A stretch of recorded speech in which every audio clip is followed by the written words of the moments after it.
banyita Irambona Noah, ndi umubyeyi urerera muri Autism Rwanda, mfite umwana w'imyaka 6, maze imyaka 3 guhera muri 2021 nderera muri Autism Rwanda.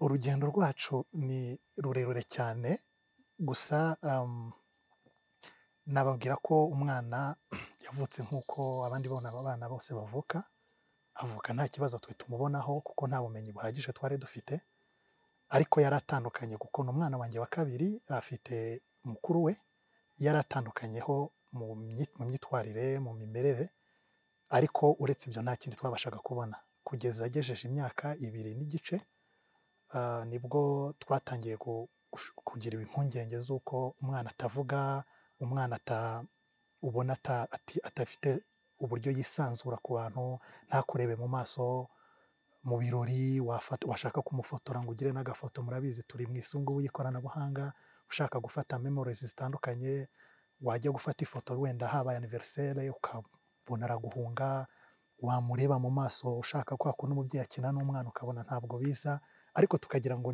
ntagire noneho no kuvuga ntibize, tukagira ngo ni ugutinda bisanzwe. Ariko nyuma atangiye kugira imyaka 2 n'igice dutangira kugira impungenge. Twabanje kwibwira ko ashobora kuba atatwumva kuko waramubwiraga wamuvugisha ari mu bintu bye ukabona nta kintu bimubwiye. Twabanje kujya gusuzumisha ngo turebe niba yumva neza, batubwira ko umwana yumva nta kibazo. Tubanza gushaka kumushyira ku ishuri risanzwe ngo turebe ko najya mu bandi bana bazamufasha akavuga. Ahageze yakwinjira mu kigo iminota itageze 2, bene ikigo bakatubwira uyu mwana umusohore kuko nta kintu cyabaga kiri aho ngaho yabaga atamaze gukoraho. Akajya mu mamarikeri, akajya kungwa, akajya mu makayi y'abandi, mu bitabo, ikintu cyose akaba yacyangije yagikozeho mu minota 2.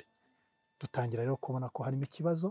Nyuma nibwo twegereye umuganga ukora hano ku Muhima, aturangira ko twaza kuri Autism Rwanda, dushaka appointment, tuvugana na Madame Rosine, hanyuma atubwira autism tutari tuzi, bwari ubwa mbere tuyumvise.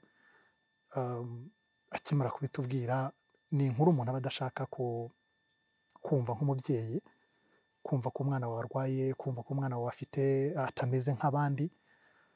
Nyuma yaho rero nibwo twakomeje gushakisha, noneho tubona ibindi bimenyetso byinshi cyane bivugwa ku ikoranabuhanga, ibiganiro Rosine yagiye atanga hirya no hino, turushaho kugenda dusobanukirwa, ariko tuba dutangira urugendo noneho ruremereye, rubabaje, umuntu atabasha gusobanurira undi muntu, kuko noneho twasanze ari urugendo umwana akeneye gufashwa biruta uko twe tunabishoboye.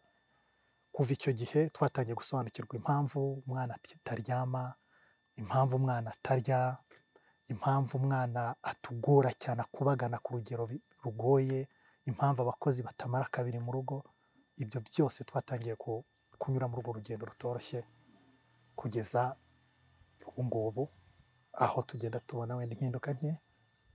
Twizera ko bizanakomeza bikagenda bitewe n'ubufasha dukura hano muri Autism Rwanda.